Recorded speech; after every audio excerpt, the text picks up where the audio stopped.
Bonjour Fab Bakary.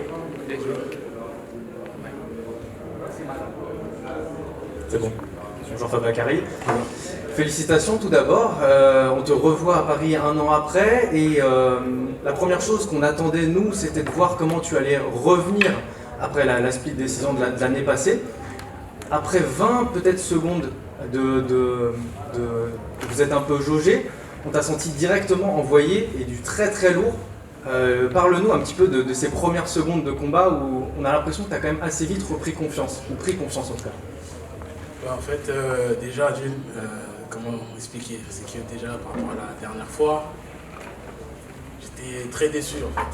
En fait, même par rapport à mon visage, avant même que la décision soit prise, c'est que je savais que j'avais déjà perdu. Donc là, je me dis, je reviens. Déjà, juste avant de rentrer, j'ai senti la pression du public. Ça a commencé à crier.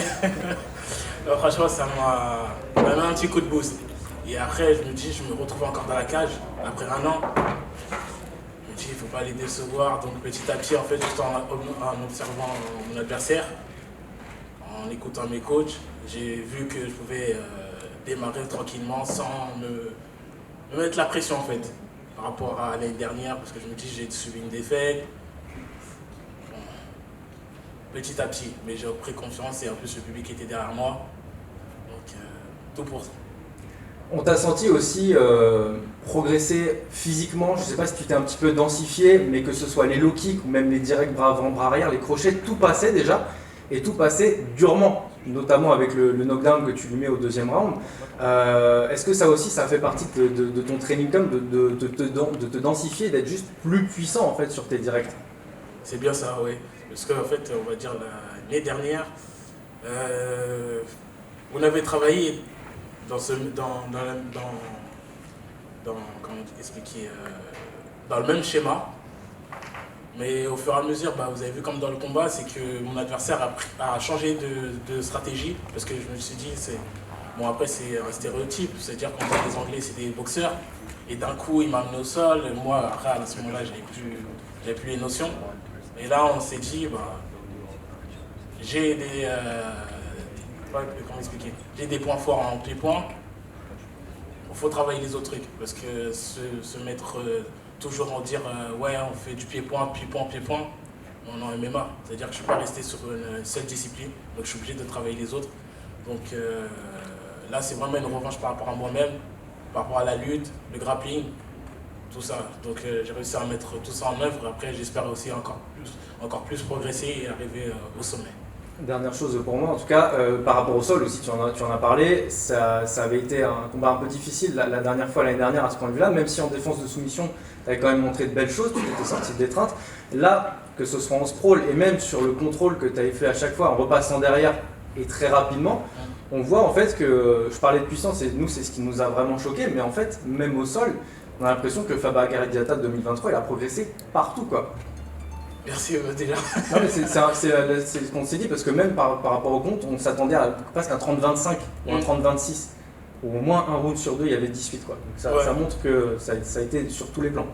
Après, sur le coup, je me suis dit, en fait, quand je me tourne généralement à la salle, c'est que je me précipite à chaque fois. C'est-à-dire, je prends une position, même sur mon premier Bellator contre Wu Jing, c'est que j'avais une position et je passais directement à l'autre. Et là, je me suis dit, prends la position, contrôle et frappe. Voilà. Et ça a marché. Bon, malheureusement, je n'ai pas pu finir. Depuis ton arrivée au Bellator, on l'avait déjà souligné, tu as fait énormément de progrès en pied-point. Là, sur ce combat-là, tes progrès se sont confirmés, donc ils ont même passé un step au-dessus. Est-ce que durant ta prépa, tu as fait spécifiquement des ajustements sur cette partie-là? En fait, surtout, franchement, j'ai tout ajusté. Je me suis dit, le pied-point, la dernière fois, ça passait, mais les lacunes en lutte, tout ça, ça va être problématique. Donc, on va dire, j'ai plus accentué mon sol, ma lutte et mon pied-point. J'ai, on va dire, passé un autre cap. Mais c'est encore le début. J'espère encore progresser encore plus et monter les échelons. Franchement, j'attends que ça. À plusieurs reprises, on a vu que tu avais la possibilité, tu étais assez proche de le terminer. Est-ce que tu as un peu manqué de confiance à un moment? Est-ce que c'était un souci de cardio? Ou est-ce que tu voulais te réserver par peur que ton énergie baisse? Pas peur du cardio, mais en fait, je pense que j'ai perdu certaines positions. En fait, il y a eu des moments où, en fait, quand je passais ma main ou mon bras, en fait, il le bloquait. Et en fait, en frappant, en fait, je manquais d'amplitude pour finir ce genre de choses. Mais on va travailler pour faire en sorte que la prochaine fois, je pourrai le finir dans cette position. Bonjour Fabakary, Bonjour. Tout d'abord félicitations pour ta victoire. Merci. De me présenter Chance pour le média de parcours. On a pu voir à la Hatch Academy que tu avais énormément travaillé ton sol, ta lutte, etc. Tu as énormément travaillé avec aussi Eric de la Sablière, ton coach de JJB. Pensais-tu finaliser le combat ou voulais-tu vraiment continuer sur le ground and pound? Plutôt le ground and pound. Parce que aussi que je m'entraînais avec, comme tu as bien dit, avec Eric de la Sablière, mais aussi dans un autre club à OCDK, où je m'entraînais aussi au niveau du sol. Donc je me suis dit, en fait, il fallait que je teste partout en fait. Au moins une salle où les gens sont typiques, ils font que du sol. C'est-à-dire ils sont schématisés pour le sol. Donc je suis parti au CDK, je me suis entraîné là-bas. Et en même temps, je m'entraînais aussi chez Eric pour perfectionner mon sol. Même si c'est pas parfait. Mais on essaye petit à petit. Du coup, voulais-tu finaliser le combat via une rear naked choke par exemple, prendre son dos, etc. Ou toi, tu voulais vraiment continuer et sécuriser le combat en fait? J'ai essayé un moment, j'ai essayé de l'étrangler, mais au moment où j'ai vu que ça glissait, je me suis dit frappe, c'est tout. Ouais. Félicitations à toi Fabakary pour ton combat. Merci. Juste dernière question, Fabakary, excuse-moi, donc il y a eu un intervalle d'1 an entre le Bellator Paris de l'année dernière et celui-ci.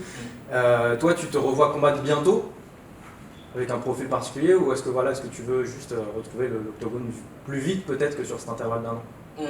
Franchement, le plus vite possible, hein. On essaye. Hein. Franchement, déjà, je vois que si j'ai pas de blessure, des trucs comme ça, et on repart hein, direct. Hein.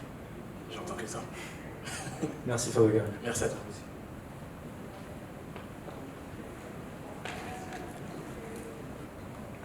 Hi Fabakary, congratulations on a beautiful performance. I saw a lot of respect between you and Kyle Harvey after the fight. What did you say to him? Bravo, félicitations. Et il a vu beaucoup de respect entre vous et votre opposant. Qu'est-ce que vous lui avez dit après le combat? Qu'il avait fait un beau combat. Et je le félicite déjà d'avoir accepté déjà 2 semaines par rapport à la blessure de mon adversaire de base, qui était Ariane Rodriguez, si je ne me trompe pas. Donc franchement, je le remercie déjà d'avoir combattu et d'avoir offert ce spectacle aux Français. He thanked him for the show. He thanked him for accepting the fight on such a short notice. And there was a lot of respect between them. Beautiful. And the next Bellator Europe card is in Dublin in September. Would you like to be on that card or is that too soon? Est-ce qu'en septembre, vous voudriez être sur la carte de Dublin ou est-ce que c'est trop tôt, la prochaine carte du Bellator? Franchement, on verra. On verra Honestly, we will see. Comment ça va se passer. We will see. And this is one of their biggest divisions, the featherweight division. Where do you think your spot is right now? Because you came in as a big prospect, you have a lot of wins already in the Bellator cage. Do you feel good over here? Can you repeat? I'm sorry, I didn't understand. Yes, so his division, featherweight, is one of the top divisions in Bellator. Ouais. Where does he see his place in that division? Est-ce que quelqu'un a compris la question qui est très pointue au niveau... Oui, Andrea? Donc ta division, les poids plumes, c'est l'une des divisions les plus difficiles au Bellator. Où tu te vois dans cette division exactement? Merci. Où tu vois ta place? Pour l'instant, on va dire, je suis que dans le début. Donc From now on, it's just the beginning. j'espère progresser, monter les échelons jusqu'à atteindre la ceinture, j'espère. What he wants is to progress and reach the belt. Congratulations on the victory. Thank you. Merci beaucoup. Bravo.